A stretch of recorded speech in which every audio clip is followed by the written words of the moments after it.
Stasiun lama di pinggiran Madiun sudah lama tak digunakan. Relnya berkarat, bangunannya lapuk. Tapi warga percaya, tiap malam Jumat Kliwon ada kereta yang masih berhenti di sana.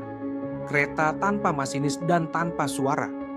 Dina, mahasiswa jurnalistik, tertarik mengungkap kisah itu. Ia menyelinap ke stasiun dengan kamera, menunggu malam larut. Jam menunjukkan pukul 00.3 saat ia mendengar derak rel, tapi tak ada apa-apa. Angin bertiup kencang dan lampu kameranya berkedip. Tiba-tiba, suasana berubah. Dari balik kegelapan tampak cahaya samar menyerupai lampu lokomotif. Lalu terdengar suara peluit, pelan, panjang. Tanpa sadar, Dina berdiri melambaikan tangan. Sosok-sosok berpakaian kolonial muncul dari bayang-bayang, naik ke peron dan berjalan melintasinya. Salah satu dari mereka menoleh, wajahnya hancur, matanya kosong. Dina pingsan. Saat sadar, ia sudah berada di rel, jauh dari stasiun.